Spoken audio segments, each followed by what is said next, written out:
Et puis la note est parfaite. Israël, reconnu comme le champion des catastrophes naturelles. L'Organisation mondiale de la santé a distingué Tsahal pour ses hôpitaux de campagne établis lors des catastrophes naturelles. Cette note place le pays comme leader international dans l'aide humanitaire.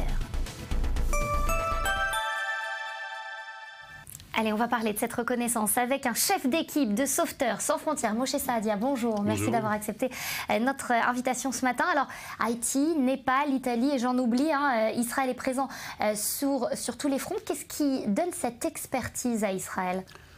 Je vais vous dire, d'abord, je crois que le plus important, c'est la foi.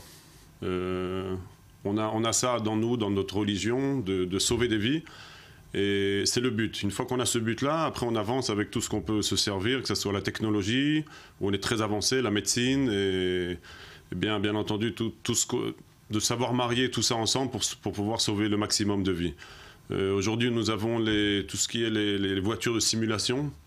Malheureusement, peut-être grâce ou à cause, on peut pas, c'est un peu dur à dire, mais avec l'expérience qu'on a aujourd'hui dans notre pays, on arrive à vraiment avoir de l'expérience dans tout, que ce soit dans tout ce qui est urgent, tout ce qui est pour sauver des vies, tout ce qui est médical.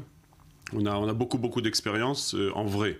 C'est pour ça aussi que Sauveteurs sans frontières, nous avons fait une voiture de simulation qui nous donne vraiment le plus proche du réel pour pouvoir entraîner nos bénévoles.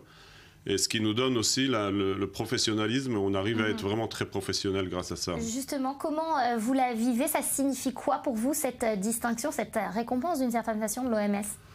Je veux dire, pour une fois, malheureusement, je veux dire pour une fois, je pense que le monde enfin peut voir aussi ce que vraiment fait Israël. Nous, surtout en tant que Sauveteurs sans frontières, où nous donnons vraiment tout ce qu'on peut donner pour pouvoir sauver une vie. Et c'est la chose qui est importante, et ça fait vraiment plaisir, c'est un honneur pour nous, et on est très fiers de ça. Moshe, quand vous allez en Haïti, en Équateur, enfin dans toutes ces régions qui sont touchées, comment est-ce que vous êtes accueillis en tant qu'Israélien?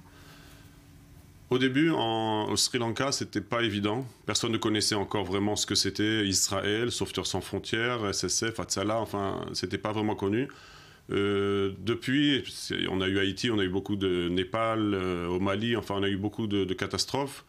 Aujourd'hui, quand on dit Israël, on est automatiquement vraiment, c'est déjà il y a une discrimination positive cette fois. Très positive. Par exemple, au Népal, c'était vraiment flagrant. On arrivait vraiment à peine 18 heures, on était déjà au Népal. On arrive à l'hôpital, les médecins nous ont dit, écoutez, vous les Israéliens, on voudrait que vous veniez avec nous dans les villages, un petit peu plus loin, où là-bas il n'y a vraiment personne pour pouvoir sauver des vies.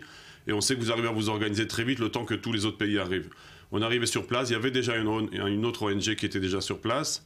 Dès qu'ils ont vu, on n'a pas voulu prendre la place, dès qu'ils ont vu que c'était Israël, automatiquement dans la base où on est arrivé, c'était une base népalienne. Ils nous ont dit, écoutez, la base est à vous, les soldats sont à vous, dites-nous ce qu'on doit faire. Et c'est là qu'on a pris tout en main. Et les hélicoptères, ils nous amenaient les malades des villages qui étaient perdus.